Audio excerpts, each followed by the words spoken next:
All right, guys, once again, we are joined by the awesome TMNT Talk Christian from across the pond.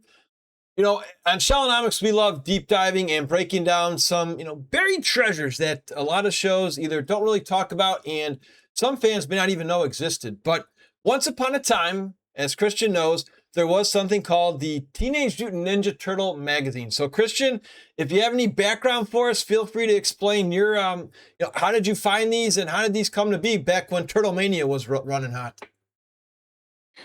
Well, the Teenage Mutant Ninja Turtles magazine that came out during the 90s, or like Turtle Mania, were made by Welsh, was the publisher, and they published 13 issues of this magazine that came out like one for summer, one for fall, winter, and so on and so forth. So there were only like 4 issues of these in each year.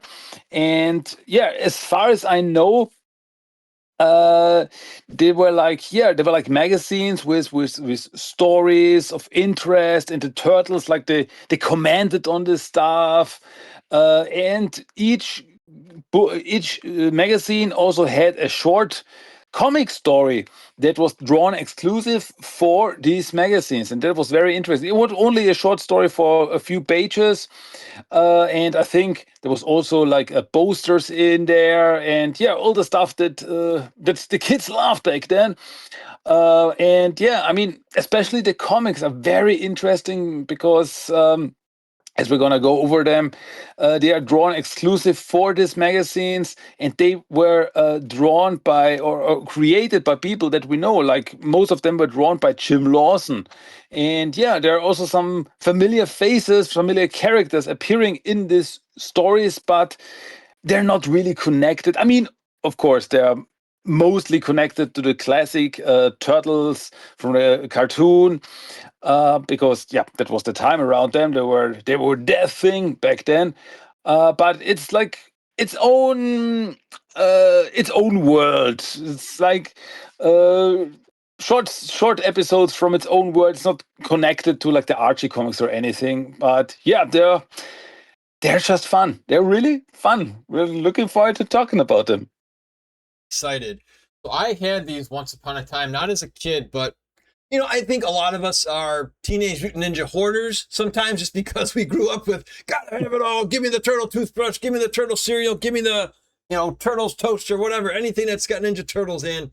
I used to have a lot of magazines as kids. There was, Sports Illustrated for kids, which I always thought was a fun magazine. Game Pro, which one day we'll cover those when the turtles were popping in there. Just, I'm glad magazines are still around. I know we live in a digital world, but it was just always fun flipping those pages, reading these little articles. These books are loaded with so much joy. Today, like Christian said, we're going to share with you guys the little comics in here. But as always, we highly encourage you to check these out. Maybe you'll find them on eBay, a flea market. They're still around, and it's very affordable vintage Ninja Turtle merchandise. Not $50 per magazine, and there's some cool interviews in here too. I mean, Eastman and Laird are in an interview. I believe Kino's in one of these, and the artwork. How much we brag about the artwork from our golden era of Ninja Turtles constantly here on Shallonomics and on Christian's show. But dude, let's get right into it. We've got a couple here, and we're going to start with the first issue, which has really cool artwork. I've seen that photograph around a lot. And this one, there is an interview with Casey Jones, which I thought was kind of hilarious. I love the artwork, though. We've seen that. I think that was not in coming out of their shells, but I think it was at one of those VHS tapes. I just love the artwork here. But dude, feel free to take it away with not a rock lobster, but some sort of lobster. Yeah, Teenage Mutant Ninja Turtles magazine #1, that was from summer of 1990, and there's a comic story in there called Seafood Surprise, where a reporter is trying to expose Shredder's underworld crimes, and to stop him, Bebop and Rocksteady poison the water of a lobster restaurant where the reporter is eating currently. And the guy drinks the water and he gets mutated into a lobster mutant. And well, he goes crazy, starts attacking people left and right, and then the turtles arrive on the scene to stop him. And they fight, and then none other than Ray Fillet appears and tells the lobster man that he can live in the ocean with the other lobsters, and that calms him down. So Ray and the Lobster Man, they leave and go into the ocean to live in peace. And yeah, that's pretty much it. So right from the start, a mutant story from Lobster Man, a character that we never saw before and we've never seen again. But yeah, who knows? Maybe he will appear again in the future. I gotta say, I really like his design. It was crazy. And just the comedics there. We will share our favorites later in the show. I think I have yours written down. I had that in my notes. I'm pretty sure I'm going to guess yours. How exciting was it for you too? Because you mentioned Lawson, but we also didn't mention the writer. When I read written by Dean Clarrain, thanks to you, I'm like, I know this dude. Where is he from? He's from Archie, right? He's the Archie writer. Yeah. So, yeah, exactly. Oh, so exciting. Just so you know that these stories are going to be good. They're written to, a younger level, but how did they say it in Archie? It was written for all ages. Isn't that right? Something like that. I remember reading the description for those turtles. Yeah, absolutely. And with the Archie comics, you know how I said that they grew up with the readers because they got more and more serious the longer it got on. So yeah, they were really something special. Oh man, dude, this is just such a fun, nostalgic feel here. I don't know about you, but it's like I'm ready. I feel like I'm a little kid again. We're in school. It's after school. It's playtime with Christian here. We got our magazines. We got our. I want to pop in my Ninja Turtles for NES and just have a grand old time, dude. We got a long way to go, and these shorts they're so epic. I mean, imagine if these were even like Looney Tunes shorts, just like 5-minute episodes. These would be so freaking special, especially this next one with just the name Warrior Dragon. How cool is that for a little comic? Yeah, this is like the start when we see some familiar faces with TMNT magazine number 2 from fall of 1990. And yeah, the story is called The Warrior Dragon. And yeah, if you read the Archie comics, you immediately know that name. And in this story, the turtles are in Chinatown and they're shopping for a gift for Splinter. And as they check out a courier shop, some punks come in to demand protection money from the owner. The turtles confront them and, of course, a fight starts. The shop owner then shatters a mystical bottle on the floor, and out of it comes a big yellow dragon calling himself the Warrior Dragon, and he scares away the punks. Then the dragon disappears again, and the turtles go on with the shopping, and that's the end of the story. So yeah, the Warrior Dragon is in this, but it's not the same Warrior Dragon from the Archie comics. It's like its own interpretation of the character. So yeah, it's just so cool what they did. Like, okay, we have this 4-page story to tell. What can we do? Like, okay, we're doing like a short version of the Warrior Dragon story, and yeah, that's really special, I gotta say. I have a fun question here too. I wanted to ask you since this is very short stories here. When you read the turtles are shopping for a gift for Splinter, did anything else ring a bell to you? I gotta get a gift for Splinter. Yes, exactly. I highly doubt this was the inspiration behind that song, but when I read that, I was like, wait a minute, we've heard this before. And it was just cool being featured as like the ending credit scene for the Chrome Alone 2. So good to know that song's still around. Oh yeah. Always good stuff. Issue number 3, again, just amazing artwork and another chiller thriller here with a creepy name. Yeah. It was a bit spooky here from the winter of 1990. The story is called Pete or Be Eaten.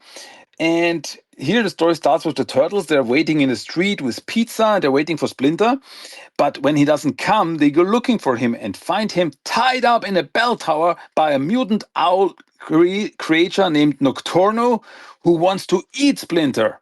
So the turtles fight him, and Raph throws Nocturno off the bell tower, and the owl lands on top of the pizzas and realizes that pizzas are so much better than rats. So the turtles share the pizza with him, and they become friends, and that was nice. That was nice. And yeah, here, the owl mutant might seem familiar. If you remember, there was a story in the TMNT Adventures where there were 3 mutant creatures, like a mutant owl, a mutant crow, and a mutant cat.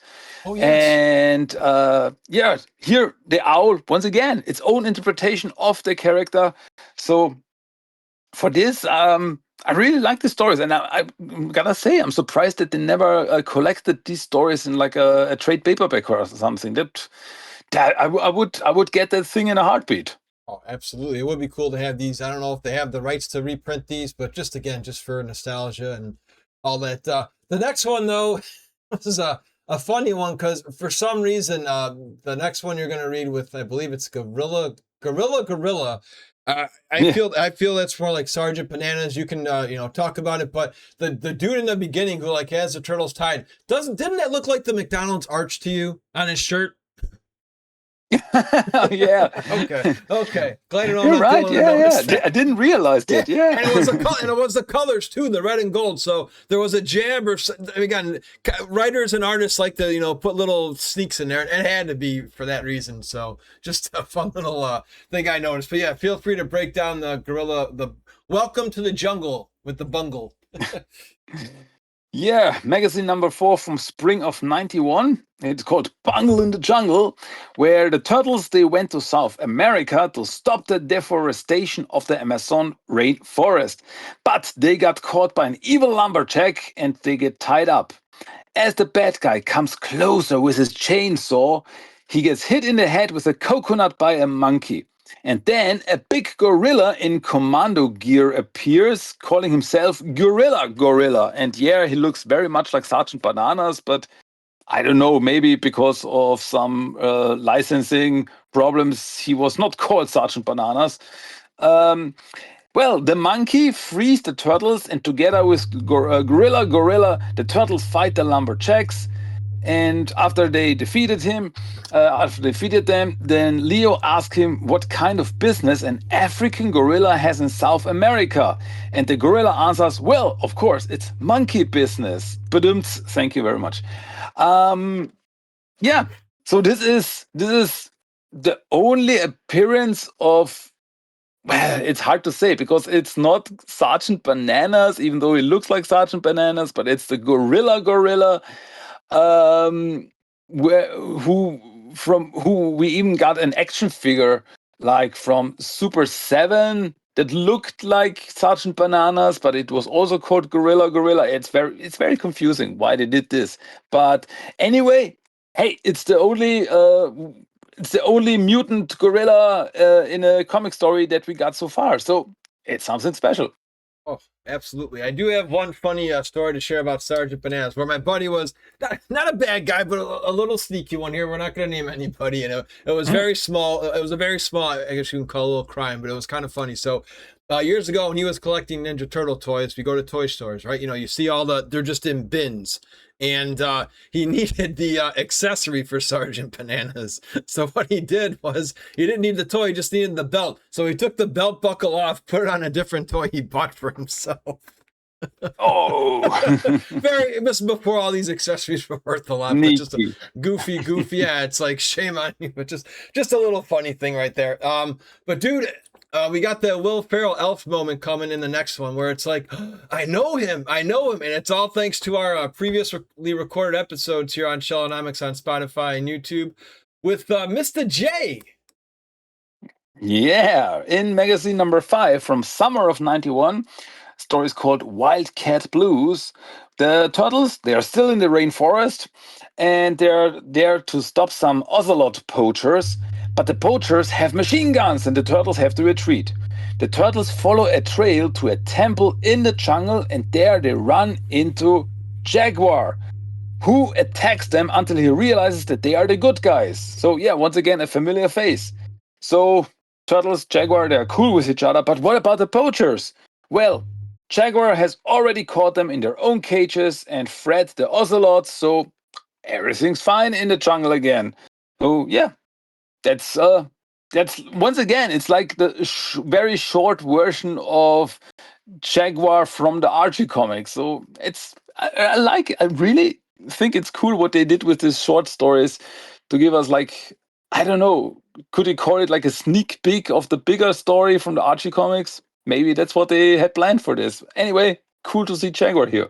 And as we were looking at these two, I mean, $2, I believe most of these were back in the day. So all you needed was 8 quarters, maybe 9 or 10 if you had some heavy taxation on the magazine. But dude, these are a lot of fun to dive into. And we've got another one here with Donnie with not Dippy the Diplodocus, but some other dinos. Yeah, with magazine number 6 from fall of 91. That story is called Dino A Go Go.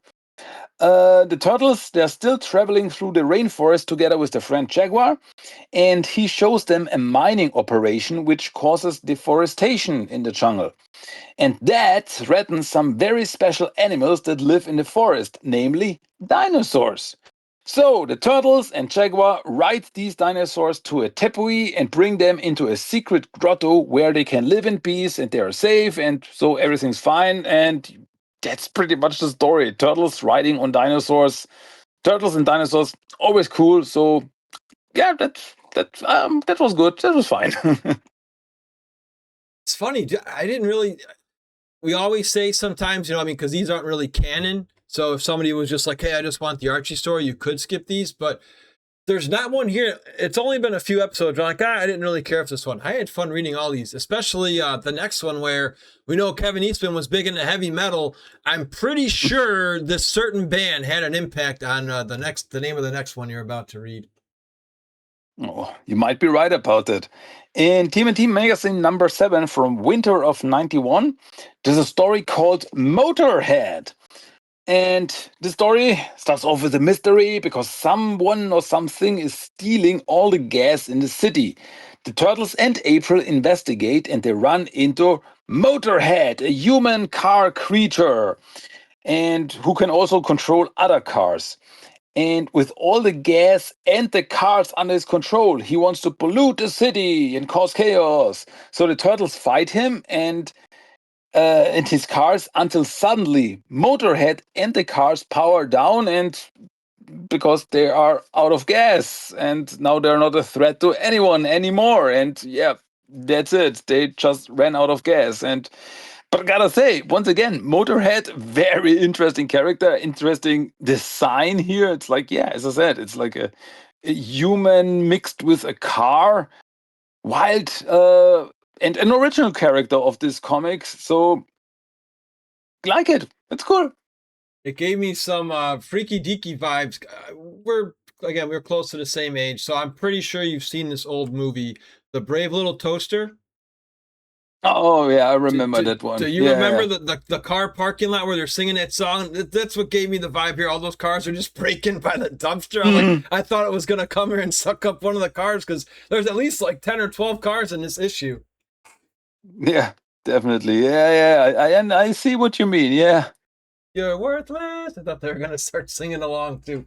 Oh man, but this is my favorite. I can't hold it in. I laughed so hard in this next one you're about to read with our buddies Bebop and Rocksteady, because we said it before. Archie hit Bebop and Rocksteady. They hit the nail on the head with how me and you and a lot of Turtle fans vision who they are and what they bring to the Turtleverse. Yeah, who doesn't love a good Bew and Rocksteady story? Which we got here in the TMNT magazine number 8 from spring of 92. That story is called Fashion Bastion. And yeah, it starts with Bebop and Rocksteady, who are robbing a bank, and the turtles try to stop them. The turtles take the laser guns from Bebop and Rocksteady out, and they both run into a department store to hide. And first, the turtles don't fight them, but then they spot them as they are, well, Bebop and Rocksteady are in drag hiding. So the turtles spot them, the duo runs away, but they get knocked out with some perfume and a revolving door. Yep, that's it. So the turtles now win and can bring the money back to the bank. And hey, it's classic Bebop Rocksteady at its finest. They're just pretty much knocking themselves out in the end. And hey, Too there's funny. nothing to complain here. I read that one a couple of times. Just it was just too funny, and we've said already. The artwork here is great. I just love the design of the turtles. They're tiny. They're a little chunky, but they're just lovable, dude. They're like just nice little plushies you'd like to have. Just I like that green. The happy faces, the eyeballs. They're innocent, like little. They're teenagers. They look younger in this with the way they're drawn, but I love them. So coming up next, though, we get a smidge darker, not crazy dark, but just a little spook, not much, but just a little with Night in the Sewer here. Yeah, from TMT magazine number 9 from summer of 92. where the story starts with the turtles and they find a mysterious door in the sewers. And as they enter there, everything suddenly seems like a castle or very medieval. And suddenly a stone lion comes to life and attacks the turtles. The turtles fight it, but can't even put a scratch on it. Until suddenly a knight appears and says that he is sorry that the turtles have entered this medieval realm and that it must have something to do with Merlin's magic. It's like, wait, do I do we know you? Then the knight uses his magic sword to send the turtles back to the lair, and the turtles are left wondering what the shell just happened. So yeah, it's like one of these, did this really happen? Was it a dream? Or very mysterious? And was that King Arthur? Maybe, who knows? Like a little mystery story. Gotta love those. Yeah, and like Donnie says, he doesn't know, but I guess you would say it was their lucky night. I mean, they had some good dad jokes. Again, we were kids. When did this term dad joke come around? It was when we were kids, right? That was just like a pun, maybe it was called, or Yeah, must be something. Yeah, when you know how dads. I mean, I'm a dad now. I do dad jokes. It's something that you must do. It's the law, I guess.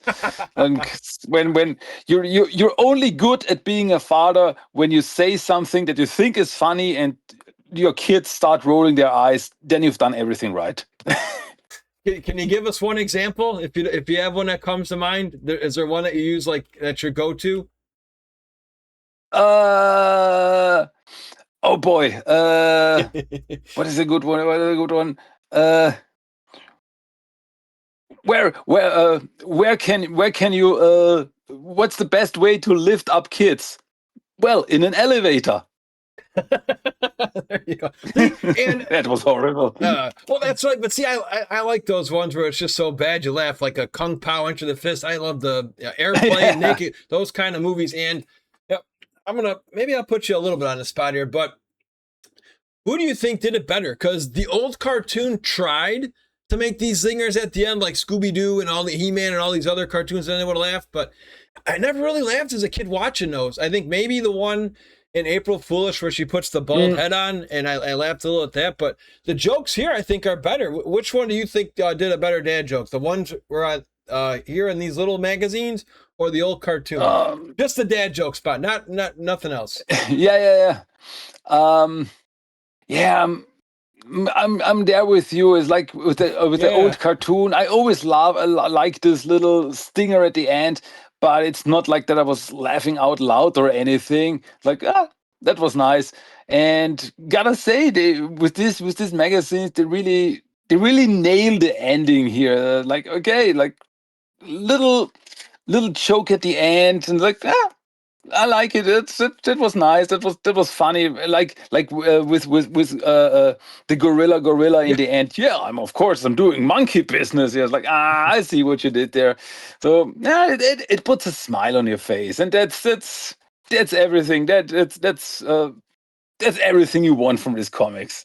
Yes, exactly. Now, we'll wait until the end, but I'm going to make my prediction now that this one coming up is your favorite.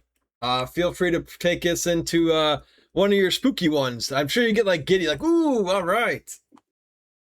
Yeah, from fall of '92. So it's a spooky season in TMNT magazine number 10. Story called Trick or Treat. And yeah, it's Halloween time. And the turtles, they have heard about the house where real monsters seem to live and they steal candy from kids. So the turtles investigate that. And in this house, they meet the Wolfman, Mummy, Dracula, and Frankenstein's monster. And they also take the turtles' candy. But the turtles, they storm the house and see that it's just Bebop, Rocksteady, and two foot soldiers in disguise.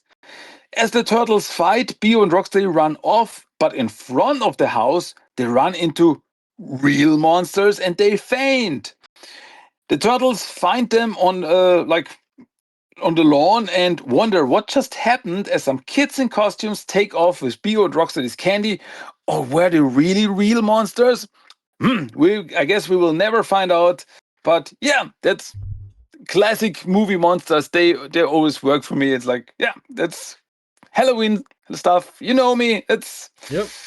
it's funny. Oh yeah, we'll see if that made your top of the list. We've got a couple more left. You know, this is another one of my favorites. I say it till I'm blue in the face. You know, Christmas, Christmas, Christmas, because every time Christmas rolls around, I have all these, you know, recordings or on YouTube of all the TV shows. It's just always a good feeling to relive those. And we get one here, which I honestly feel that this one right here that you're about to break down could have been a great episode in our era. Oh, absolutely. This is like a Christmas special story from winter of 92, TMNT magazine number 11. It was the night before Christmas. And yeah, in this story, it's Christmas Eve, and street corner Santa Clauses have been robbed all over town, and Beaver and Rocksteady are behind it. And the duo then run into Santa Claus on a rooftop, but the turtles arrive to stop them. A fight starts, but the Santa Claus stops the fighting and proceeds to give everyone a gift, even the bad guys. And apparently, that one is the real Santa Claus. And he tells everyone that it's time for peace and that they shouldn't fight, and just a little gift can bring enemies together. And as Santa flies off in his sleigh, Bebop and Rocksteady actually apologize to the turtles for all the trouble they gave them. And yeah, it's how a Christmas story should be. In the end, it gives you a warm, fuzzy feeling, and enemies can become friends, even if it's just for this Christmas Eve. But yeah, that was really a nice little Christmas story. You know, a lot of movies, cartoons, TV shows, comics try to sneak in some political stuff, try to sneak in some beliefs. This message here is just wholesome for everybody. Wouldn't you agree? Even if you don't believe in Christmas, just being good to everybody. Even the turtles are like, no, they don't deserve anything. What are you doing? Yeah, that was I'm gotta say this is really it's really, once again, it's very short, but they put so much into this. It's very nice to like see the turtles like also be, hey, we fought Beyond Rocksteady like for years. They are the bad guys. They cannot be redeemed or anything. And Santa Claus like, no, just one step, do one good thing, like break this cycle of hate and try it with love for once. And in the end, it works out. And yeah, that's simply the message. Be nice to each other. It's that simple. I don't know why. Well, humanity has such a problem with that. So Yeah. try it for once. What I love too is just if you don't have this open, just if anybody does find these, we usually don't give homework here on Chill Out Now, so I just want you to go and find this issue 11, the night before Christmas, if you can find it, and just look at the artwork of Santa's face. He is not even smiling in this. He is defending Bebop and Rocksteady.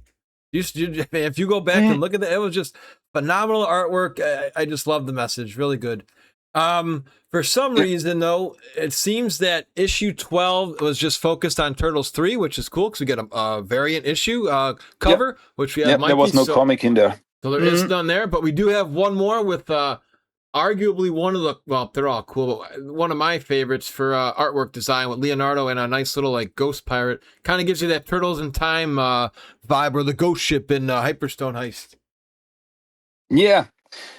TMNT magazine number 13, the last issue of the series from summer of 93.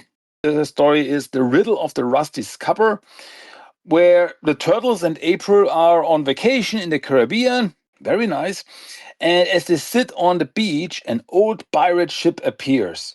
The turtles check it out looking for treasure, but they find a note that reads, "What's black and white and red all over?"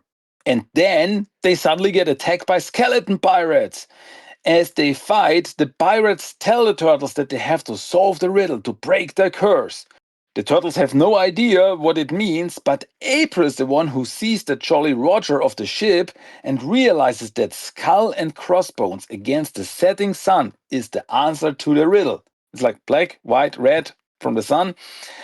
The pirates thank April for finally solving the riddle, and they start to vanish. Same with the ship. The curse is lifted, and the turtles and April have a nice evening on the beach by a campfire. And with that story, nice little moment here, the TMNT magazines came to an end.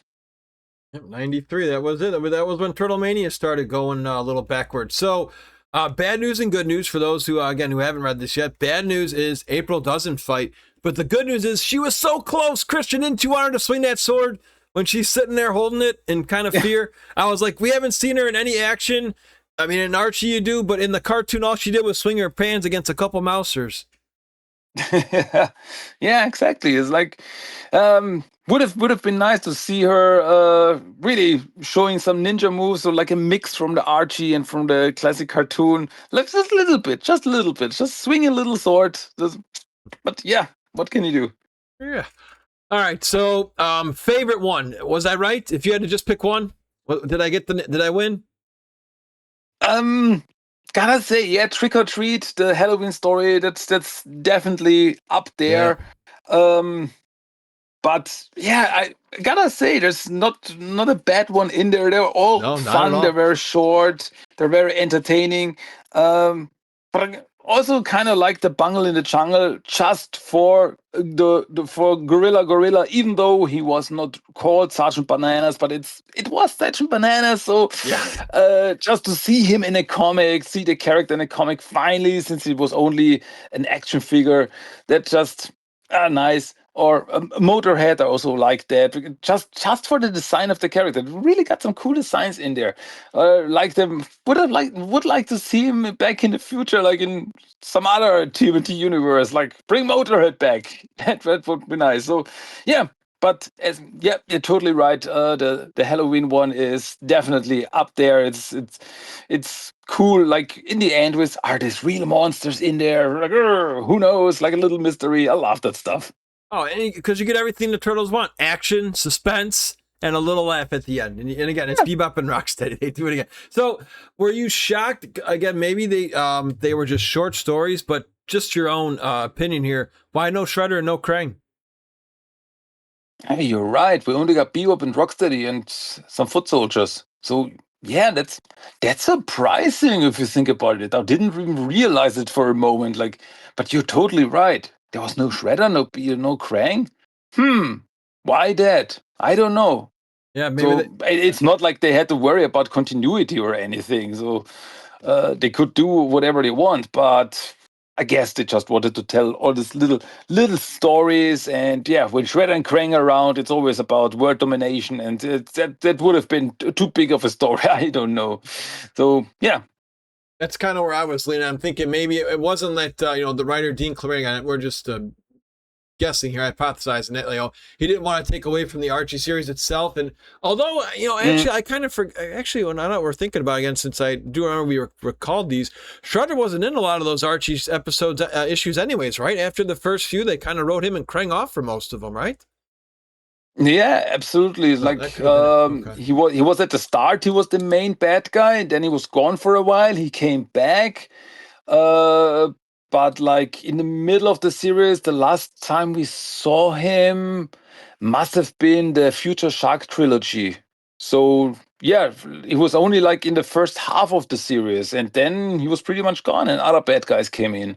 So yeah, he wasn't that present like he was in the classic cartoon, where he was in like every second episode. Yeah, no, you're exactly right. Final takeaway on these magazines here. Um, Totally enjoyable. The stories, like, they are really something special, stories that you don't find anywhere else. As I said, I would love like IDW doing reprints, just a short trade paperback with these stories. Would love that. And if you have a chance to check them out, definitely do so. As I said, like each story is like 4 pages or anything, but like they kind of give you flashbacks to like, oh, hey, I remember that character from the Archie comics, or like, oh, Bebop with Rocksteady, like, just some fun little stories. Very, it's just entertaining. And even though, even the new characters, the new bad guys, the new mutants that they throw in, they're really cool, and yeah, would like to see more of them in the future or anything. Like bring them back, like Motorhead or the Lobster Mutant, like them. So yeah, as I said, if you have a chance to check them out, to read these comics, to read these magazines, you should definitely do it. They are not long, but they're very entertaining. I agree. Maybe Tales of the Turtles will sneak them in somehow. It seems like I think that comic's still around, or maybe the new movie, the sequel. Maybe Seth Rogen or somebody finds these. Oh, hey, you know what? We have a lot of mutants. Yeah. Why not throw in some more? Or IDW, they love having a lot of mutants in that series, so it's possible. Dude, we're just about done here. A little shorter episode today, guys. This is episode 149. Our next one coming up will be a very special one at 150, but we have to take a moment here to give a big expression of gratitude and thanks to our friend here, Christian, on TMNT Talk. Guys, let's be honest here. Without him, I have no idea how, I don't want to say successful, but just how much fun I've been doing these. Christian's been here almost virtually every week for the last 6 months, almost a full year, just helping us not only just by breaking these down, but suggesting how we break them down. The energy he has, because again, with the time zones, it's roughly 3 o'clock my time. A lot later over there in his neck of the woods, but he just loves Turtles so much. I mean, with the 2 episodes he does, in English and his own language, he still spends time here. For me, it's one of my favorite things to do every day, weekly. Dude, I get to talk to somebody about Turtles, and they don't try to be like, hey, I don't know about that. It's like, yes, I'm there for it, is one of your favorite lines. So, dude, just thank you again for everything. For me, with Shellonomics, I'm hoping to at least get to 200 episodes. You and I both know, we've been talking yesterday, there's still so much to break down from Turtle Mania that people don't know about. There's, sports cards we could talk about, more depth into the video games, current comics, just guests to come on, what if shows. We just found some more books we want to talk about in the next few weeks. So, dude, just seriously, if you were here, a cowabunga, high five, a hug. Just thank you so much, man, for helping us out over here. Oh man, you're totally welcome. It's an honor every week to be here to talk Turtles. Like you said, to have someone to talk Turtles about, someone who's into the Turtles just as much as I am. That's really a treat for me. So that's pretty much the reason why I always come back, because it's just so much fun. And as you said, like, find all these stories, like rummaging through the history of Turtles, like, okay, what else is there? And somehow we always find stuff to talk about, and that's just great. So from my side, I also say thank you to you that I can't be on your show like every week to talk Turtles. And on the other side, you're totally welcome. Like, whatever I can help, I love to help a fellow Turtle fan. So hey, it's give and take. So that's why it works, I think.